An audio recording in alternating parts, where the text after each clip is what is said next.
eu trouxe aqui o princípio de Pareto.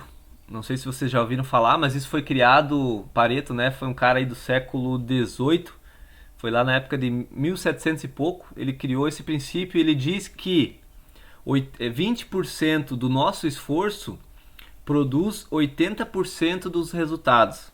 Olha só que interessante isso aqui.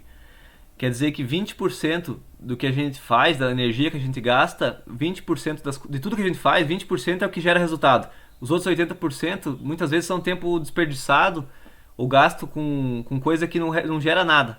E não adianta só esforço, o esforço tem que ser bem feito, certo? Então esse esforço concentrado e bem estabelecido, ele gera um resultado muitas vezes expressivo, né? Um pequeno esforço em algumas coisas gera um resultado muito maior do que às vezes um grande esforço em um monte de coisa desnecessária. Bem interessante esse conceito.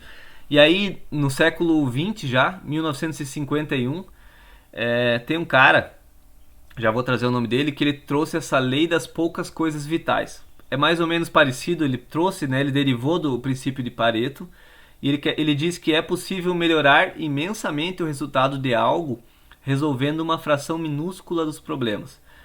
Que quer dizer o quê? Eu resolvendo pequenos problemas, eu consigo ter um grande resultado. Isso aqui é muito interessante para a gente que está estudando. E aí, essa lei das poucas coisas vitais é desse cara aqui, Joseph Moses Juran, de 1951.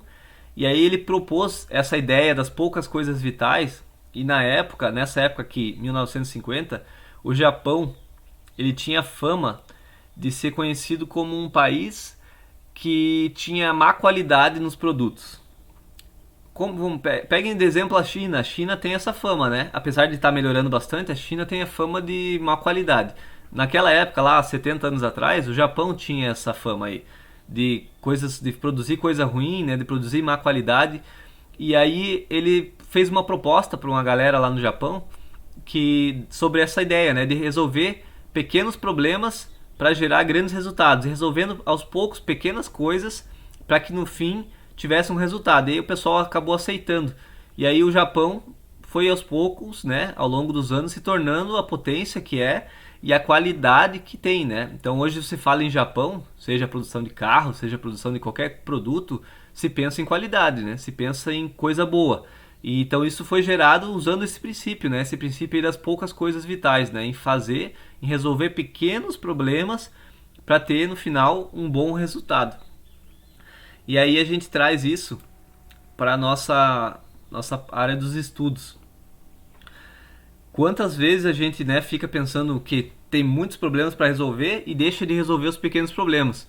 Então, temos o edital tem um monte de coisa e eu preciso ir resolvendo, um por um, certo? E às vezes é um pequeno, dentro de um conteúdo, eu tenho uma pequena dúvida. E aquela pequena dúvida de uma questão que eu fiz é um buraco que eu vou tapando, né?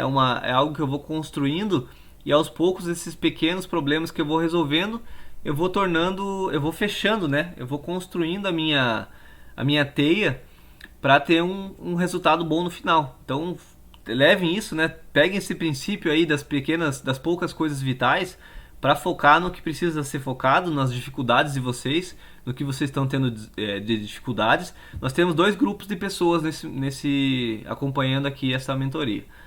Um grupo é o pessoal que está começando a estudar há pouco tempo, que tem o edital para ver, então tem que tentar bater o máximo do edital, certo?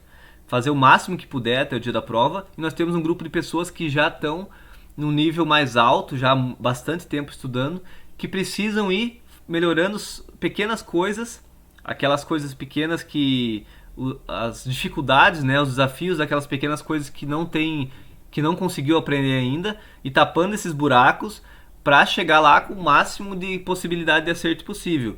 Então levem isso, né, levem esse princípio aí que ele vai fazer diferença, são pequenos ganhos diários, né?